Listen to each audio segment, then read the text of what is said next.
Welcome to Talkin SEC. Writer, photographer, and producer Phillip Jordan discusses all the latest in college football in the Southeast with the best analysts around. Now from the southeast corner of Alabama, a state that knows sports, here is Phillip Jordan.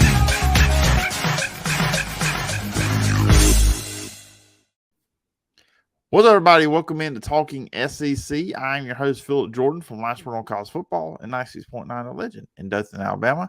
I appreciate you checking out the podcast and making it a part of your day. Of course, you can check me out over on Twitter at PJordanSEC. The podcast is available on all your favorite podcast platforms, Apple Podcasts, Spotify, wherever you get your podcasts. If you're on Apple Podcasts, please follow, rate, and review. Leave a review. I will read it on a future edition of the show. You can also check us out over on YouTube, either at the Phillip Jordan Sports YouTube channel or the Talking SEC YouTube channel. You can check these videos out on either one. And today's show is a great one. Fantastic guest, a 50-minute compelling interview, fascinating interview, really, with Al Borges, longtime college football offensive coordinator. With this audience, probably most familiar with his time at Auburn from 2004-2007, where he was the offensive coordinator there. Of course, in 2004, when Auburn went undefeated, but was held out of playing for the national championship game. We'll get into that conversation with Coach Borges, but he also has a book coming out, Deny of the Tiger, on the 2004 Auburn Tigers. So I'll ask him about the book, which is due out in August. And of course, Coach Borges is also, he spent time at UCLA, where they had a 20-game win streak at one point there. He also went on to Michigan after Auburn. San Diego State was another spot. San Jose State. He did come back to Auburn in 2017 as an offensive analyst under Gus Malzahn. So we'll get into all that. We'll talk Jason Campbell. We'll talk Ronnie Brown. We'll talk Cadillac Williams. We'll talk about the receivers. We'll talk about Brandon Cox. We'll talk about the transition from Jason Campbell to Brandon Cox after the 2004 season. So we'll talk about a lot of cool, interesting stuff with Coach Al Borges. I really think you're going to enjoy this interview, and I'm going to quit rambling on, and I'm going to get to my conversation with former Auburn offensive coordinator, Al Borges. All right, everybody, this week on the show, got quite a treat. I'm joined by Coach Al Borges, former offensive coordinator. For the SEC fans, you remember him when he was at Auburn, been at UCLA, Cal, Indiana, Michigan, San Diego State, a lot of awesome places. He's been coaching for several years. And Coach Borges got a book coming out, Deny of the Tiger, on the 2004 Auburn Tigers. And Coach Borges, I appreciate you taking the time and coming on the show today. Yeah, it's great to be on.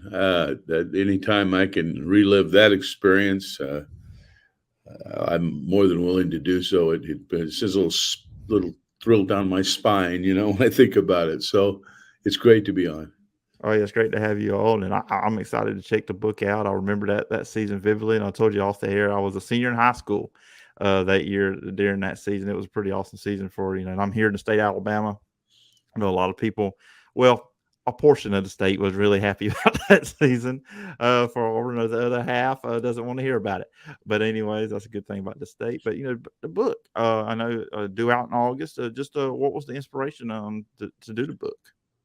Well, as I've said in other podcasts I've done, it really wasn't something that was on my radar. I wasn't going to write a book. Now, I wrote a book back in 2000 on quarterback play, to sell to coaches. It wasn't going to sell a lot of copies. It was for people that were interested in quarterback play. But this time around, this is a little different. I've been doing a weekly YouTube show with Sam Webb, WTKA, in Ann Arbor on Michigan football. Okay. And every week I would go to the game, sit in the press box, and we would get together on Monday and cover the game and do a deep dive. I mean, we did telestrations. We'd watch every play. We spent 6-7 hours on Monday going back over the game and then putting on YouTube Wednesday night, Thursday morning, 7 or 8 good telestrations, and then some exchanges on how we felt that game was and how the next game was going to be. But I did this all year. But then my son, he was, I think, 3 or 4 years old when we were at Auburn, your senior year, okay? Mm-hmm. And somehow you think he would have forgotten that experience. Well, it kind of just worked opposite.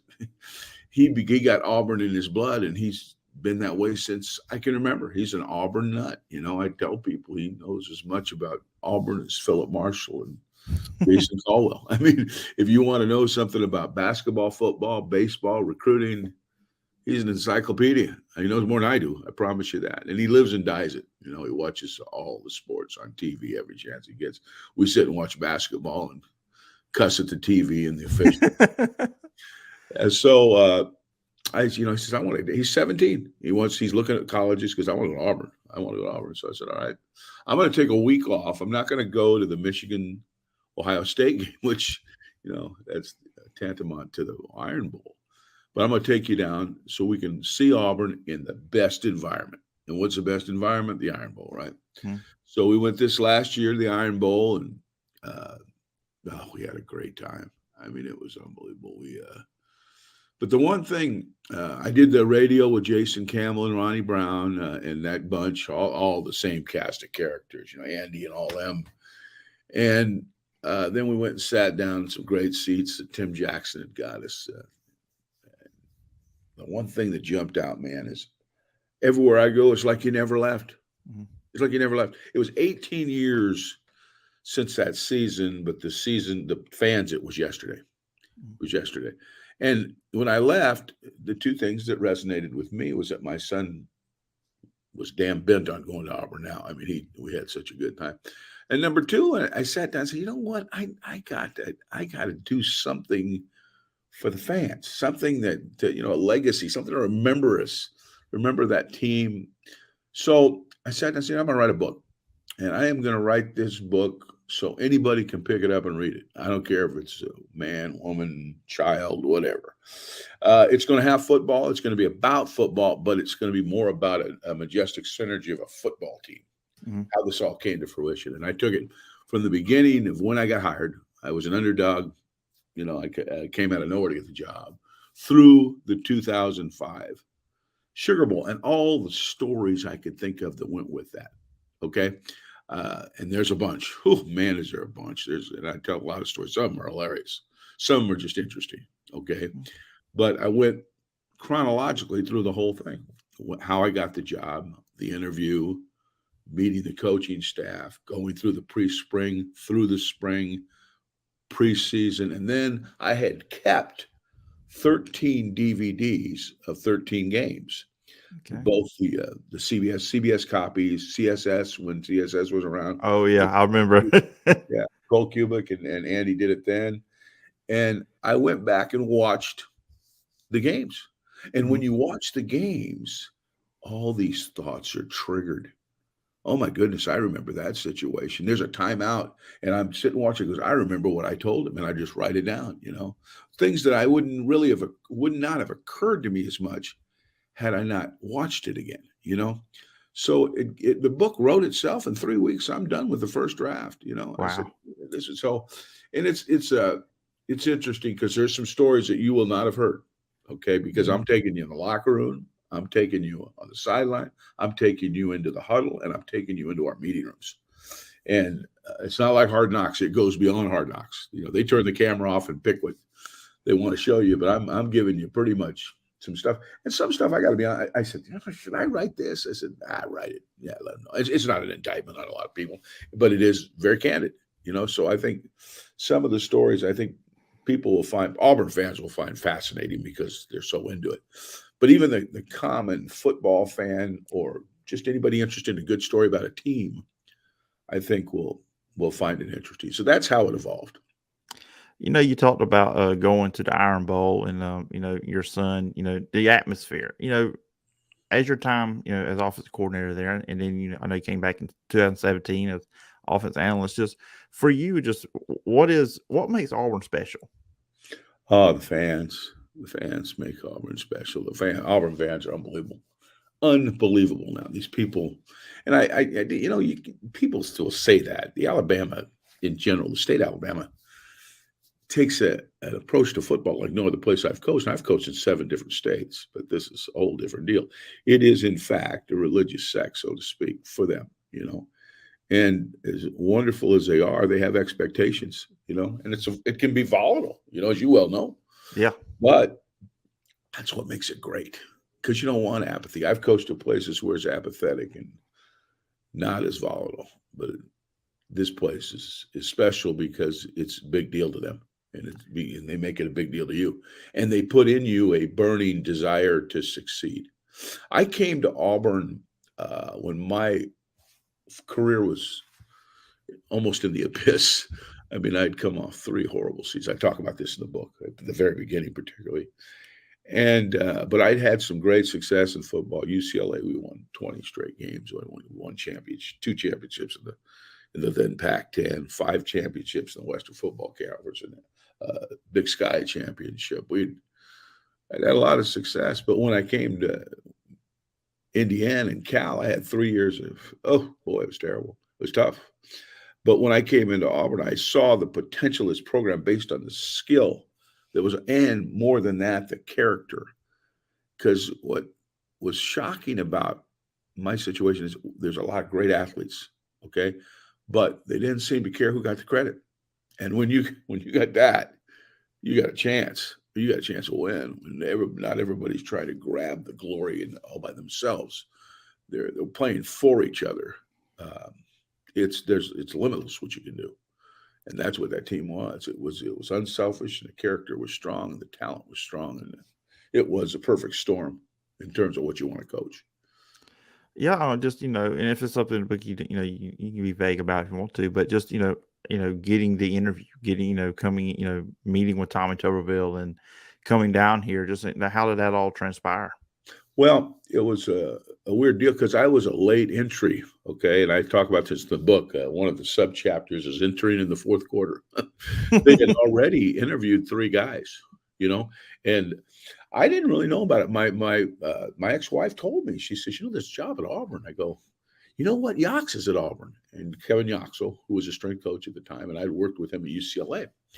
I said, I'm going to call Yox and see what's going on with the deal. Well, when I got off the phone with Yox, he says, Al, I'd be happy to talk to Tommy for you, but they're kind of in the 4th quarter of this thing. They've already interviewed 3 guys, and quite frankly, when I got off the phone, I wasn't very encouraged. I said, I know. Well, let's see what happens.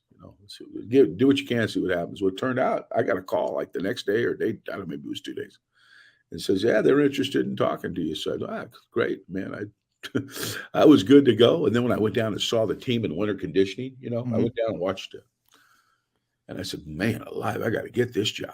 I mean, they got linemen. They got backs that look like backs. They got a quarterback right out of central casting. They got receivers that got range and hands. And I said, I don't know, man. And one thing, they may have been a lot of problems here, but it wasn't recruiting. I mean, they got some good players. So that's how it developed. I kind of came out of nowhere. And when I got here, Phillip, I wasn't a popular pick. Because coming from Indiana, there was, they got on Tuberville a little bit about hiring me, and they got on me a little bit even once I got here. I had to answer some pretty poignant questions, and again, that's something else I talk about in the book. So, yeah, I'm sure it had to be a little different. Not being from the South, coming down into the Southeast into Alabama. Just that different. Was it a little bit of a culture shock? My cousin Vinny. You see my cousin Vinny, right? That's the equation I use. I've told him I said I was Vinny Gambini. I came down here and I wore Hawaiian shirts. They laughed at me. I talked. I didn't talk with a Southern accent. That's for doggone sure. I cussed too much.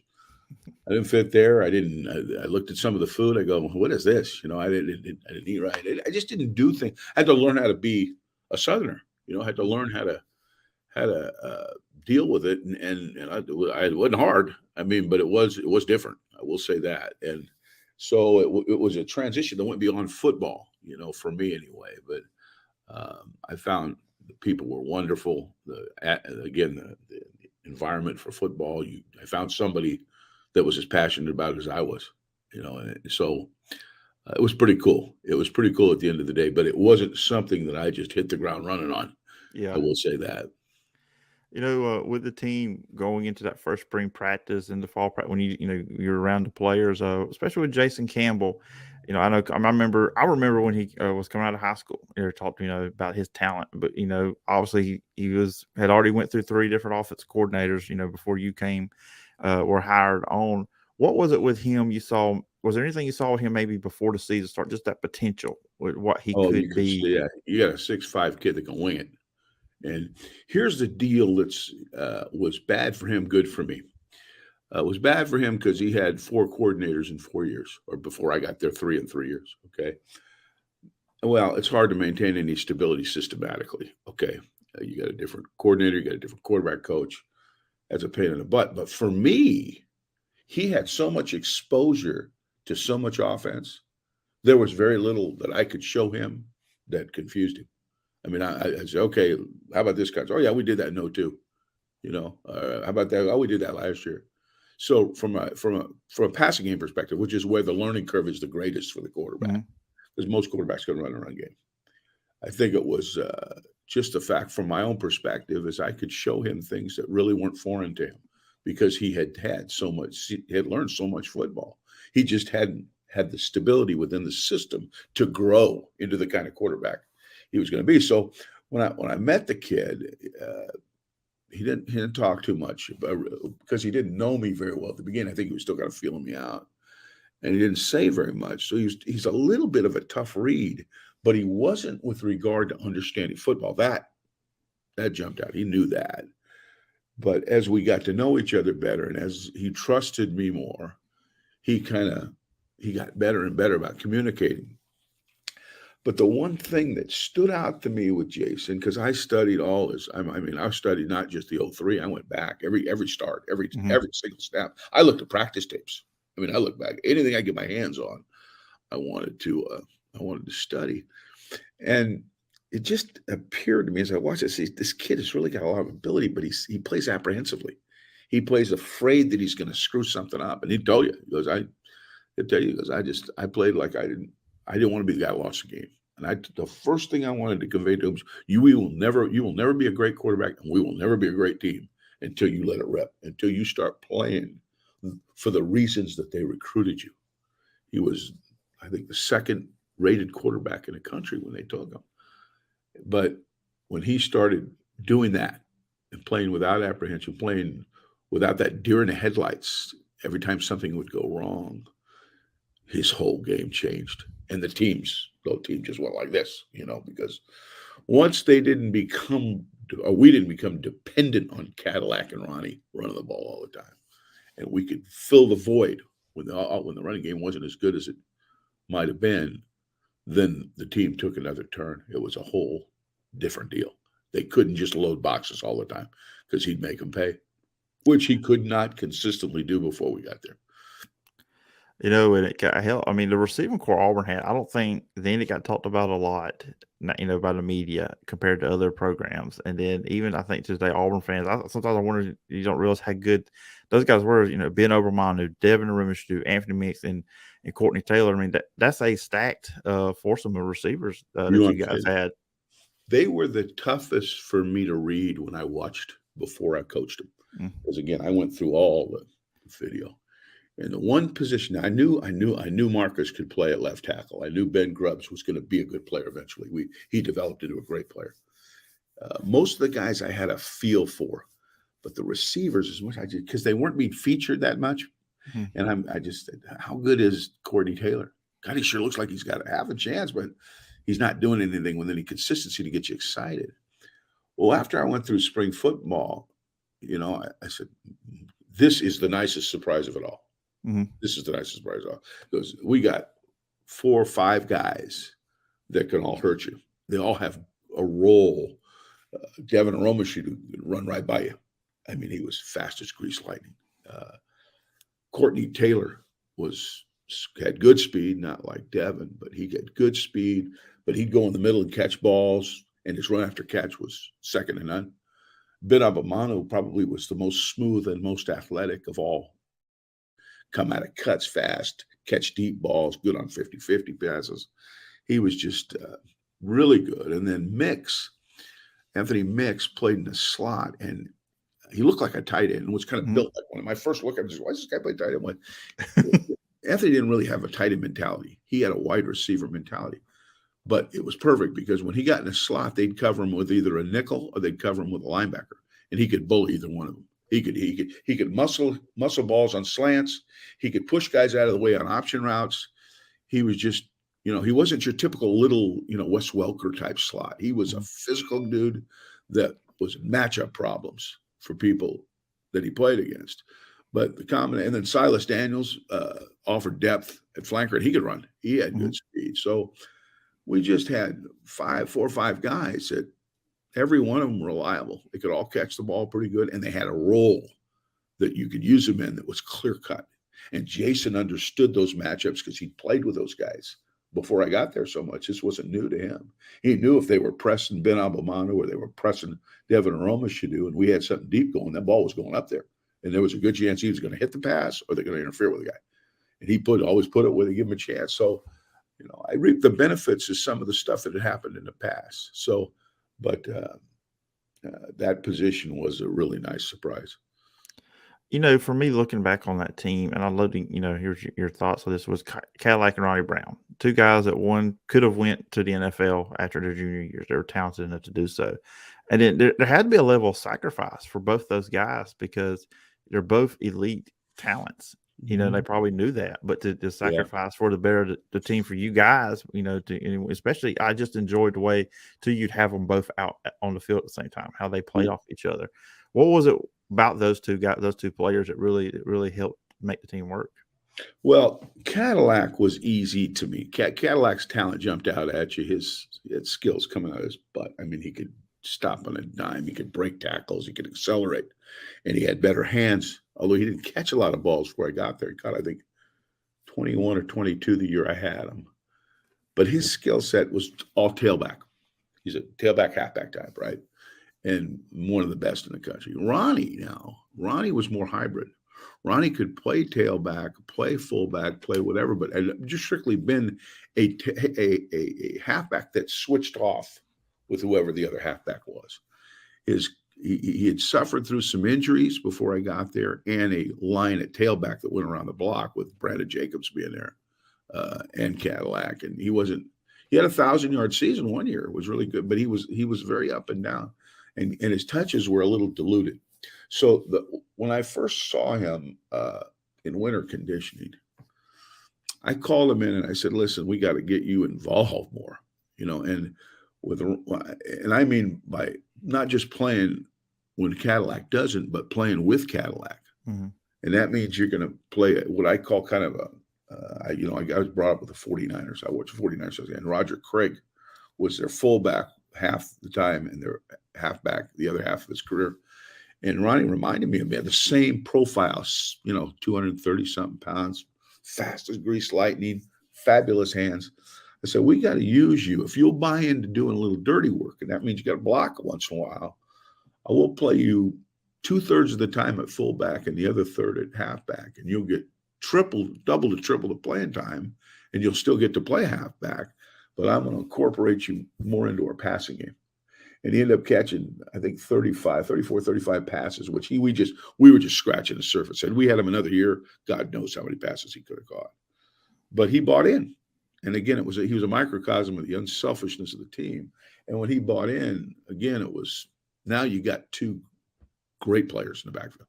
Not good players, great players in the backfield. And with a quarterback that was confident, okay? So there was a metamorphosis that took place, okay? From one season from 2003 to 2004, the quarterback's now confident. The 2 best backs are playing all the time, The receivers are more involved. We're running a system from a running game perspective. I didn't change much. We kept that. The passing game really was probably the more transition than anything. But it just led to the best players playing, and I think it made a big difference, particularly against the matchup opponents, the LSU types, the Tennessees, and the Alabamas and Georgias. Those games, our best players played the best. You bring up LSU game, and for that game is one always sticks out to me when I think about the 2004 season, the 10-9 victory. And the 2 things that stick out to me the most is 2 passes from Campbell to Courtney Taylor. There was that 4th and 12 play where we're about a little over 3 minutes left, and then with 1 minute 15, he catches the 3rd and 12 touchdown. What did that do for the team, that win? Because LSU was the defending national champions, super talented team, one of the better teams in the country, and beating them, 10-9. What did that game, do you think, do for the team and do for those offensive players too as well, especially for Jason Campbell at the end and him when Courtney Taylor making them big plays? Well, it made us believe we could play with anybody. I mean, they'd won the national championship the year before. Now, I don't know if they were as good, but they weren't far from it. Okay. And just winning that game, coming out of the game, matching up with that team, playing blow for blow with that team in a game that was as physical as you'll ever see. I have one of the chapters is a football fist fight disguised as a football game. And that's the way that game went.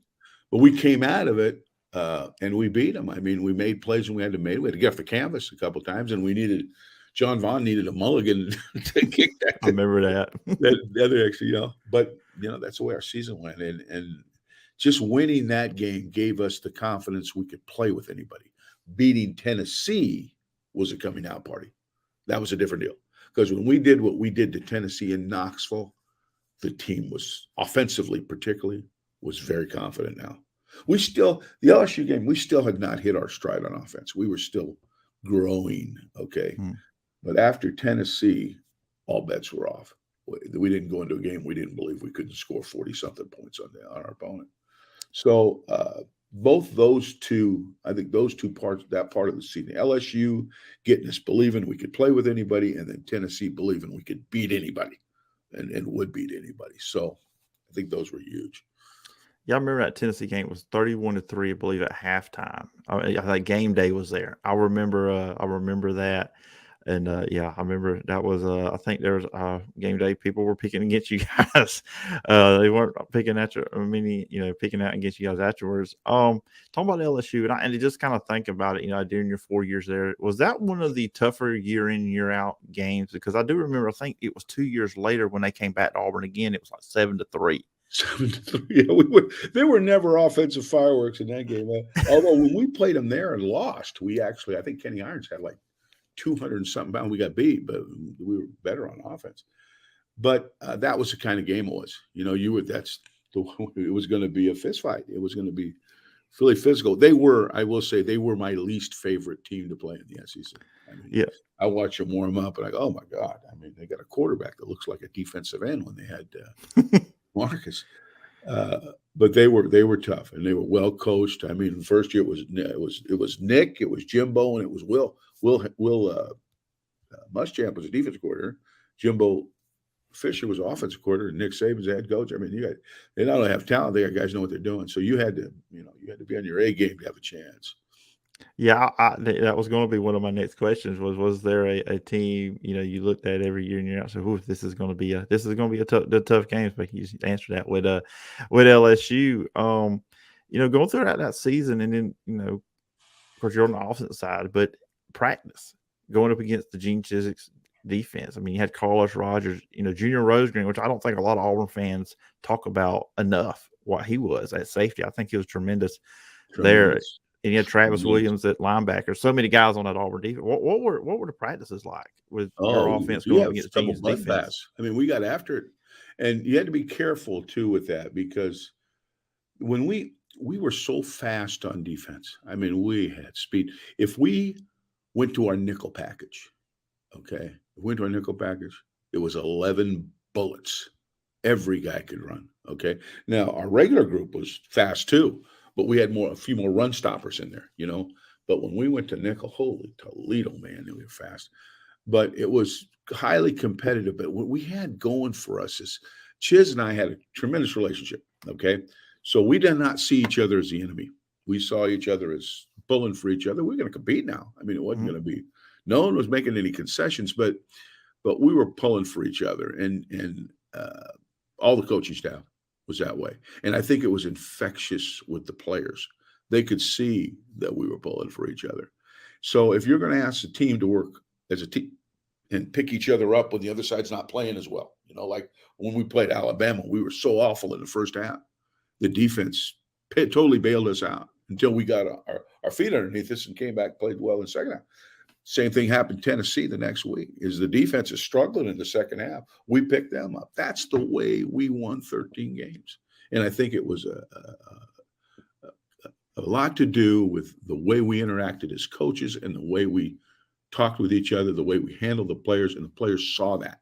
And it helped us through some of the tougher times in the season. As a coach with Auburn, I mean, the schedule's not like this now. They play Georgia in October now, but then you're playing Georgia and Alabama back-to-back weeks, and those are two high-intensity games, and two big rivalry. I mean, who else in college football was playing their two biggest rivals back-to-back weeks? What is that as a coach, just getting the players readjusted after you played Georgia and you beat them 24-6, and Georgia was a really good team. They were a top 10 team that year with David Pollock on defense and that group, Thomas Davis, a bunch of guys. Just, readjusting and getting ready to play Alabama, which, is another high-intensity game. The only thing that you had going for you there is Alabama had to play LSU the week before. So they had they had their own issues. Yeah. If they'd have had somebody really easy, that would not have been fun. But at the time, I believe we had a bye before we played Georgia. We had just beat Ole Miss. We had a bye. Okay, we were 9-0. Now, there's nothing better in the world than being 9-0 with a bye. And then you got a big game coming up. Okay. Well, and Georgia was serious. I mean, they were a good team. They were like us. They were good quarterback, good running backs, good on defense. I mean, they weren't real weak. So to beat them, we were going to need to put together a really good plan and then execute the thing. You know what I mean? And not fold under that situation, because we were trying to sneak into the top two at that time. And it was, every week we're checking it. You can't help it after a while. You're seeing what SC do, what Oklahoma do. We got to get in that top two. And for the Georgia game, we played so well. We came out on both sides of the ball. And I mean, that was my favorite game all the time was at Auburn because of what was at stake and how we played in those circumstances. And then we won the game pretty convincingly. We still could not break that top two, and it was frustrating.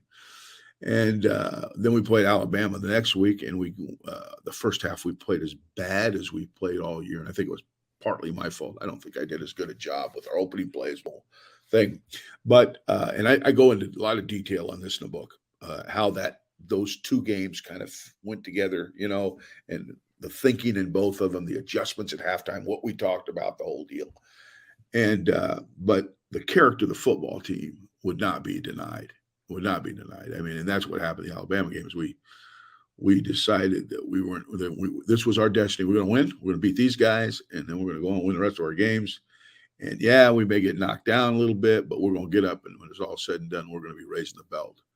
So that's the way they thought, and that's the way they played. Then the following week, of course, beat Tennessee again, win the SEC championship, and just going and knowing, not playing in the national championship game, USC and Oklahoma playing. What was the players' mindset going into that Sugar Bowl against Virginia Tech? Well, at one point when the disappointment had worn off, we aimed at the target. Because I remember telling them this at the time. I said, we were the odd men out. We didn't get it. It's unfortunate. It's still to this day it bugs me. But now the way to forget about that is to start focusing on the target. The target's a really good Virginia Tech team who gave SC all they wanted.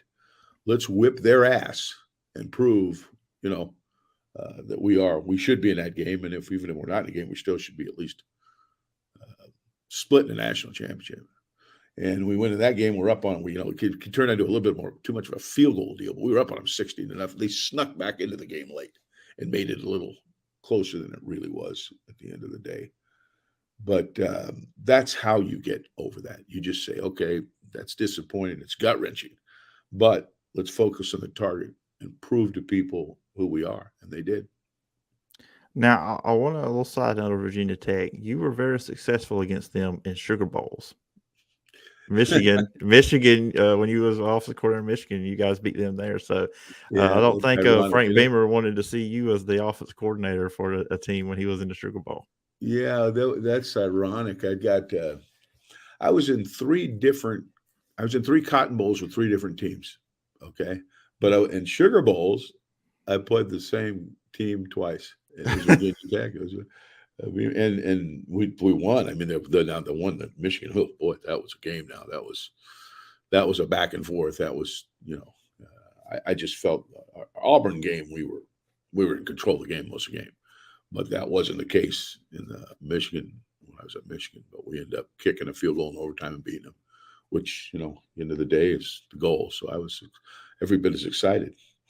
But they're a really well-coached team. But Bud Foster was a defense coordinator. He did a great job. I mean, he wasn't afraid to load up the box and single up his corners. And if you didn't throw the ball well, you're going to be in trouble because they were going to make it hard for you to run the football. Even with Denard Robinson and the guys that we had, we were really a big-time running team, unlike Auburn, So we played to his strengths a little bit better. But what a bowl game that is. I mean, the Sugar Bowl's a hell of a bowl game. I mean, it's a fun week of football, Oh, back on 04 Auburn, so I want to ask you, 18 years later, you guys would have beat USC, right? Now, if you think I'm going to say no, you crazy. I know.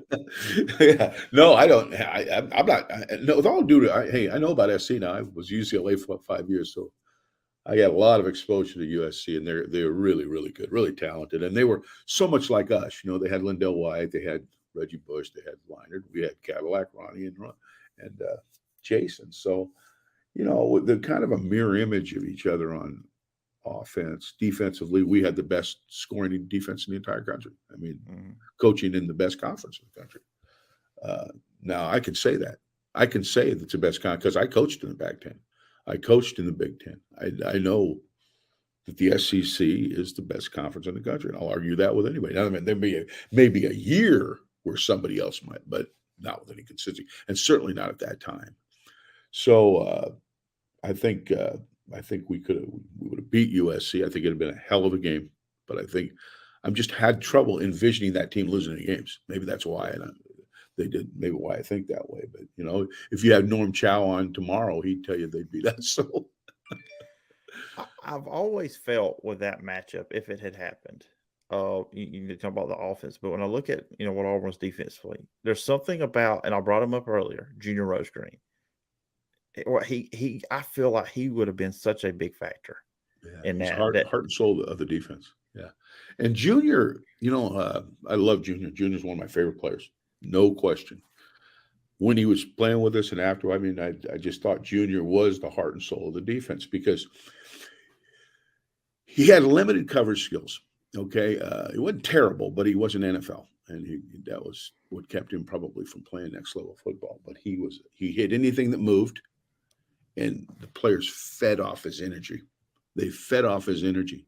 He understood football. He understood the adjustments. He could play safety. And with him and Will Herring back there, they didn't make many mistakes. And they'd steal quarterbacks' eyes, intercept passes. And then if you went in the middle, you took your life into your hands because it was going to be a collision. Okay, I thank God Junior didn't have that targeting penalty when he was playing and not that he played dirty.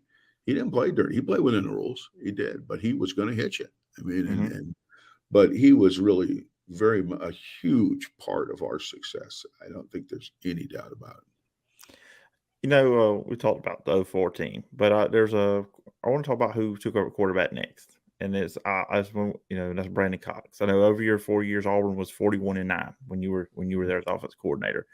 And I always felt like Brandon Cox was is another Auburn quarterback. Doesn't get remembered as much as I think he should. One, I thought he was as tough as can be, especially I think more of his last year. But what was your the transition from Jason Campbell to him as quarterback?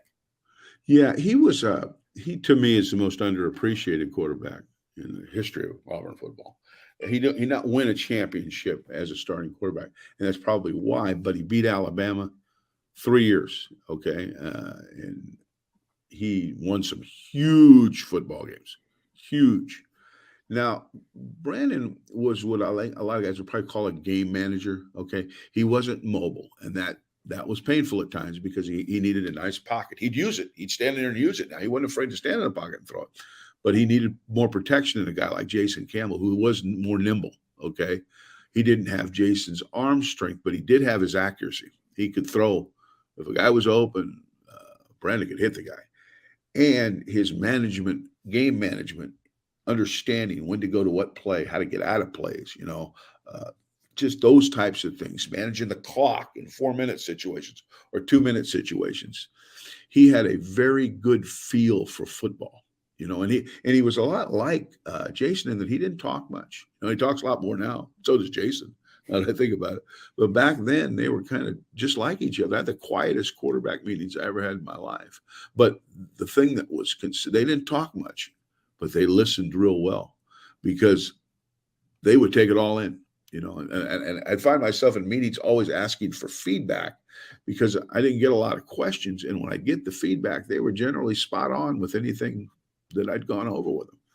So they took their game onto the field. They played within their skill set, Brandon in particular, because he wasn't a first-round draft pick talent. But I think he got everything out of what he was. We had from an offensive line perspective, Danny Lindsay was a guy that got everything out of what he was. From a quarterback perspective, Brandon Cox got everything out of his skill set, I believe. Neither were NFL players, but both of them were very good college players. In 2017, you came back to Auburn as offensive analyst under Gus Malzahn, and hey, yes, when you're on staff, you're 5-0 against Alabama. So Auburn fans appreciate that. What was that like? Being there as offensive analyst under Gus Malzahn. Oh, it's great. What's good about Gus? Gus was really good to me. Okay. But I got a chance to see how other guys work. I'd been in my own cocoon, I think, for 30 years. I ran my own offense, did it pretty much my own way. But when I came back as an analyst, I got a chance to see how other guys did. Chip Lindsey, who was the offense coordinator. Chip was a high school coach when I was here before. And he had, he'd moved on. He'd grown up as a coach. And I got a chance to see how they went about their business. And it was interesting. And when I left there and went to UTSA, there were some things I took from that I just didn't have that I hadn't done in the past, So it was cool. It was really a heck of a deal. And I got a chance to get back into the Auburn football deal, which is truly special, and didn't have all the pressures that went with being a coordinator, because there's a lot, God dog, when you got that job, it is a pressure cooker. But I could be more in an advisory role, you know what I mean, and not be biting my fingernails before we go out and kick off, So it was fun. It was fun to come back and see all the people again too. And we beat Alabama again. We beat them again, So yeah, that was a good few weeks there for Auburn, beating the number one ranked team 2 games in a row. We discussed on another podcast. It's interesting. Alabama, I think, won the national championship, right? Didn't they come back? Yeah. And I was debating. I said, they probably would have exchanged losing to us to win the national championship. And I thought about it. I go, maybe not. I'm not 100% sure of that, So, but we beat them. They won the national championship. We did that one year at 2006, wasn't it? I think we beat, or 2007. I can't remember. We beat Florida, and we were their only loss. And they won the championship. So it's nice to have the bragging rights to say we would. Yeah, they may have won it, but we beat them. So. That was cool. I'll remember the 2 years, which I know the first time Tebow was more just change of pace. And then the second you guys did beat Tebow when he was the starter. I'll remember someone made a joke because they always compared Tim Tebow to Superman, I guess because his physique and all that. Yeah. I said, well, if he's Superman, his kryptonite is orange and blue. And it's the Auburn shade. I had a kid, Tim was a special person. And one of the best college football players, I think, top 10, I think, of all time. I really believe that now. Mm-hmm. And I don't think it's fair to say, well, he wasn't a very good NFL player. That ain't got anything to do with what he did in Florida. Nothing. Mm-hmm. Okay. He was legitimate. I had a kid like Tim at UCLA, a guy named Cade McNown. He was smaller than Tim, but he played the same way. Okay. Playmaker, diving over bodies. Doing whatever he's got to do to put another point on the board. Left-handed, just like Tim, kind of a long motion. Remember, Tebow used to throw the ball. He was really the first Tim Tebow type, and we won, 20 straight games with him at quarterback. So when I used to see Tebow, I would think about Cade McNown. Tim was more of a spread quarterback. Cade was more pro style, but Cade could have played spread in the spread. The spread wasn't in vogue as much back then, but he could have been done a lot of the same things Tim did, So I know that, playing college football, playing college quarterback is different than playing pro quarterback. And he fit what they wanted to do to a T. And he brought them through a lot of tough situations and won them a lot of big games. A couple more questions. I kept you over 40 minutes so far here, but over your career, and I was going to bring up Cade McNown, but you beat me to it. It's like you knew my questions here. Anything outside of Auburn career that really sticks out to you? Well, this is what's I think it's interesting, and I mentioned this at the time, although I didn't mention this in my book. I probably should have. When I came to Auburn, and Jason enjoyed the kind of success he did, they gave me a lot of credit for it. And more than I should have got. I mean, really, I think I did a good job. Nice thought, but Jason really was ready to develop into a good player. I think it was 99% him and about 1% me, but we facilitated that. But I was asked, I said, is this the greatest turnaround you've ever seen in a quarterback? I said, no, it's not. Cade McNown is the greatest turnaround that I'd ever had. Because Cade McNown, when I got to UCLA, my first year was out of 10 teams, was rated 10th in pass rating. I mean, he didn't have a very good year. And he was developing, he's still learning our system, learning how to do things the way we needed him to do them. But he went from the 10th rated quarterback in the Pac-10 to the number 1 rated quarterback in the country in 1 year. That was the greatest metamorphosis I'd ever had with a quarterback. So as great as Jason did, God knows I would never belittle that. But Cade McNown made the biggest turnaround that I've ever had a guy get. So that's what I remember the most about him, and how he just every week would find a way to get a win. For the Auburn fans or any college football fans out there, what are you up to now? I'm retired. I'm the University of Nowhere. No, what I'm doing now, I do that YouTube during the season I told you about with Auburn, with Michigan, which keeps me in football, keeps me on top of football. Okay, game. I said I'll never let the game pass me by. I'm going to stay on every contemporary techniques. I started in '86 running pure West Coast offense, and I finished in the shotgun running RPOs. And that's the way the game went, right? Yeah, change of the game. And I said, when I retired, who cares anymore, right? I said, but I still stay on top of football. I want to know every contemporary technique, everything. So I'd stay on top of it that way. But I've always been a huge baseball guy. I love baseball. I mean, I used to go to all the baseball games when I was at Auburn. And my son, being 17 now, I've coached his 16U, 15U, 16U, and now 17U this year baseball team, because he didn't play football. He loves football. He didn't play football. He didn't really have a football body type. So during football season, I do my radio deal with Sam Webb and WTK. But during baseball season, I coach my son's travel baseball team, and I have a blast. The only problem is I'm a football coach, and I kind of coach baseball the way I coach football, and I'm not sure the parents are real fired up. I tell them, I'll coach. I don't want any emails. Okay, I don't want to hear it. So there's some, my football bleeds off a little bit into the baseball, and I study the hell out of baseball. I mean, just like I did football, I'm talking to baseball people all the time, trying to learn different things, and so it's been fun. I have a daughter that's 15 years old that she has some activities too. She plays lacrosse, which I don't know a thing about, but I go, I just say, go, honey, go. I can't do it. So I just cheer on. So, but that's what I'm doing. I mean, I live in Saline, which is really just outside Ann Arbor, and I just stay on top of everything, and I'm having fun and don't have the pressures that I had for years and years and years. I still have great passion for football and the schemes, and I miss the players because the players kept me young. But I don't miss those 14 and 15-hour days. Those I'm gonna let the young guys handle that. So, all right, and then last thing, kind of circle it back to the book. Comes out in August. Anything you want to tell the listeners and viewers about the book, or where they can get it, or why they should check it out? Yeah.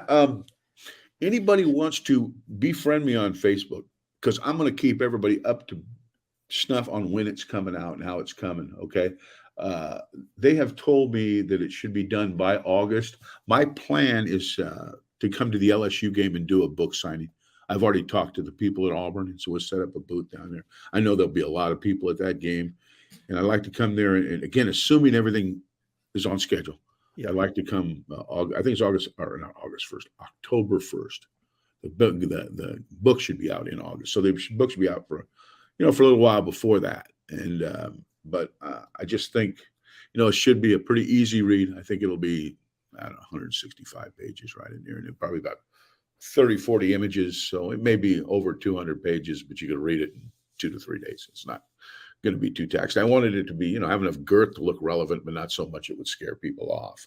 The stories are interesting and funny, and I tried to do as much storytelling as I can, and I tried not to throw too much football jargon at them, but I didn't want to be completely devoid of that, because otherwise I'd be giving you the same stuff I give. You'd be reading the same stuff you read in all the other publications. There's been a lot of publications on that season, but this one is a different view. This is a view from the huddle. I mean, and how I did it, how I said it.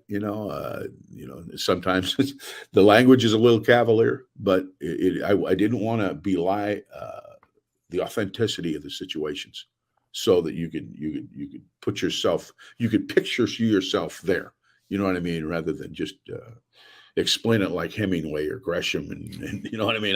That's not me. I mean, I told the publisher when I wrote the book, don't be editing that stuff out. I mean, if I'm grammatically wrong, do that, but leave in the personality of the book, because I want the people that I'm writing it for to experience that. So I think you'll find it. You as an Auburn fan, it's right in your power zone now. You'll love it. But I'm trying to get to the other people too, the people that aren't necessarily the Auburn fans, just the football aficionados that just find that kind of thing interesting. Oh, I think they will. I think a lot of people that was an interesting season, awesome season for Auburn, and I know I can't wait for the book comes out. And Coach Borges, I like I said, I kept you longer than I said I would, but I do appreciate you coming on the show, and I hope we can catch up when after the book comes out and see how it's doing. Yeah, what I'd like to do, Phillip, is when it comes out, maybe do a follow-up, Okay. So I can help pub it up again. And, one thing, I don't know anything. I'm a neophyte with regard to this author stuff, but I know if you can't market it, you can't sell it, and you're the guys that helped me do that. So when it comes out again, maybe we get together again, and I'll give you a little more deeper assessment.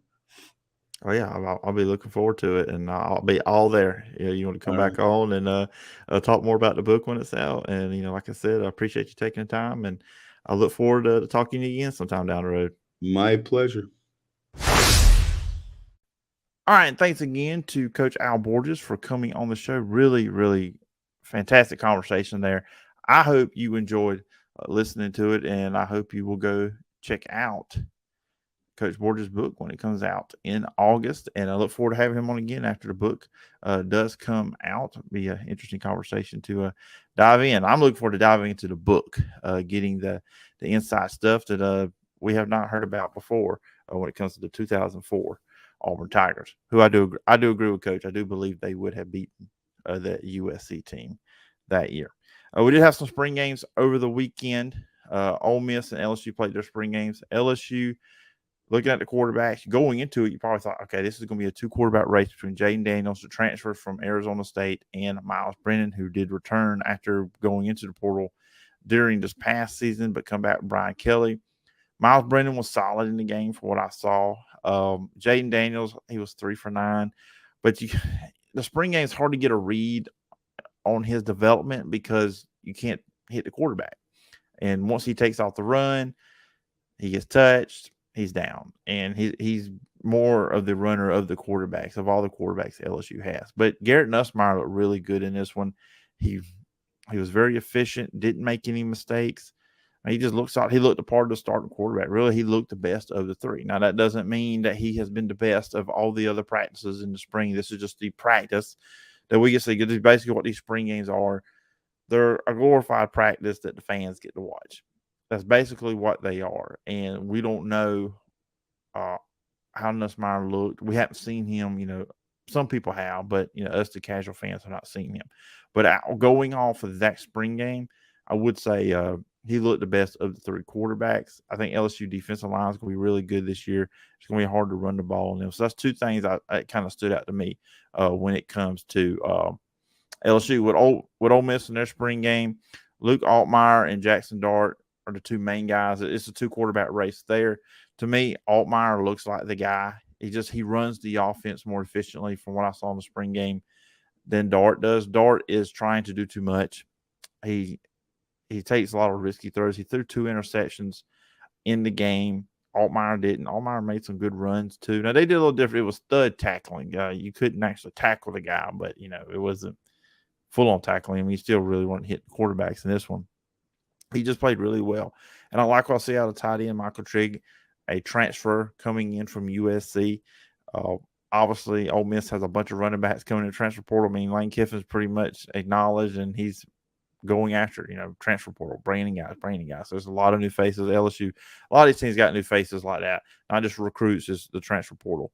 But quarterback-wise for Ole Miss, it looks like Altmaier to me should be the guy in the lead right now. Of course, this is going to be one of those things that's going to go into the fall. I believe just what I saw from Saturday that Altmaier probably is in the lead on that one. And that does conclude all the SEC spring games. So going forward, not much of a discussion here, but I am going to go through as many of these teams as I can through the all season before we get to the kickoff of the season in September, previewing as many of these SEC teams as I can, looking forward with that.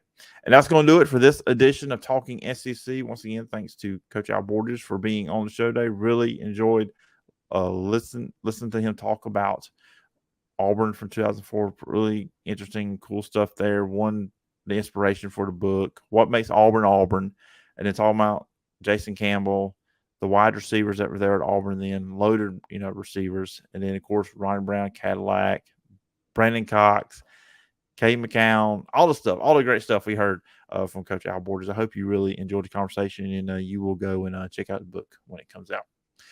Be back on Thursday. The plan, I should be joined by Chris Lee from the Southeastern 14.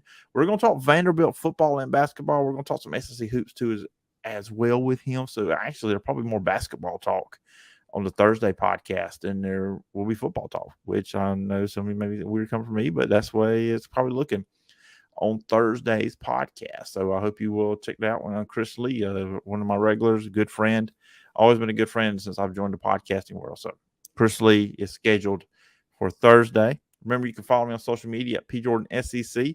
Podcast is available on all your favorite podcast platforms, Apple Podcasts, Spotify, wherever you get your podcasts. And if you're on Apple Podcasts, please subscribe, rate, and review. Leave a review. I will read it on a future edition of the show. And I'm fully aware, any of you trolls on the internet, I probably said follow, rate, and review in the open, but you can get off my back about that. I'm still getting used to it. Remember, you can email me at sports.philipjordan@gmail.com. I hope everybody has a great early part of your week. I will talk to you on Thursday. And as always, let kindness be your compass.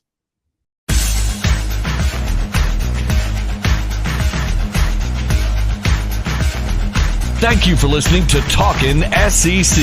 Follow Phillip on social media at PJordanSEC and the show at Talkin SEC Pod. Subscribe to the podcast on Apple Podcast or wherever you get your podcast.